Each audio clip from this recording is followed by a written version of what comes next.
I'm sitting over here on the range with my friends, you know. They're not too friendly because I don't treat them well, do I? We wanted to show you the steel and some of the hits on the steel. I get a lot of questions about it and what kind of steel we use and what do the bullets do to the steel. Well, this is the hardened plate. You know, this is the rifle plate I have hanging up there amongst the tires. We brought it down here. And this is, I guess it's A500 steel. Might be 550. But this is hardened steel. And you can see it does withstand 223, 556, 308, 762 by 39. We shoot this with everything. And what you're looking at is the worst it gets. Okay? I'm actually shooting at it a little bit closer than you're supposed to. They recommend 100, 150 yards and all that.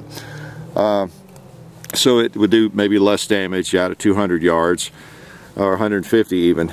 I'm not worried about it. As long as it's safe, if I have to replace it every 2 years, so be it. It's worth it to have it where I want it. But those are the size craters you get. That's the worst. Now to compare that, let me show you what happens. This is one of our turkeys made out of regular steel. This hit looks like an eyeball there.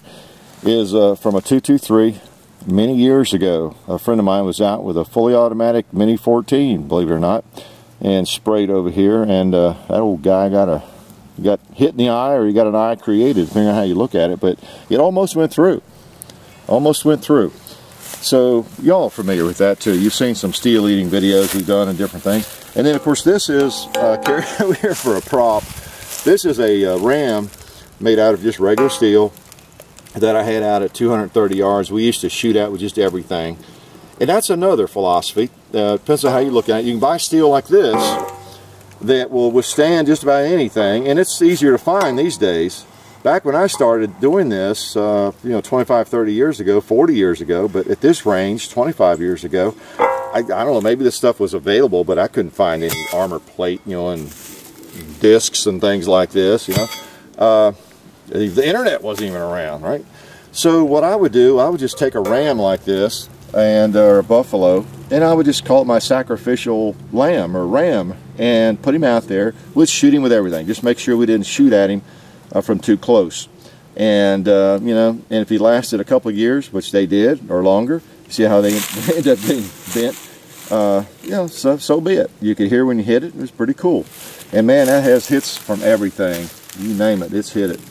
So just wanted to give you an idea of what these different rounds do. Now you can see on these targets, now we don't shoot these or it'll look like that and it'd be damaged and they'd be destroyed. So these have lasted 25 years or more because we don't do that to them. Just an occasional random mistake there. This one's a good example. I think you can see maybe there are craters, little craters here and there. You know, who knows. I think even a hard cast 44 might sometimes, if it's a hot one, make a little bitty crater, you know, maybe even a 9mm. I don't really know, but you get little bits of you know, of cratering and just regular steel, but still nothing too dangerous. Now ideally you wouldn't even want this amount of cratering up close if you're shooting like back on the over there where we shoot close you know, distances. Because you want things as flat as they possibly can be. But for out here at you know, 60 yards and 70 and 80 yards, just, you know, we're not going to get anything back because there's a little bit of a crater there like that. So we got probably a slug hit, I would say, right there, and you know, maybe a 45-70 hit or two, which I try not to shoot them too much with. That's probably a 45-70 hit there. So that's kind of what happens when the lead hits the steel.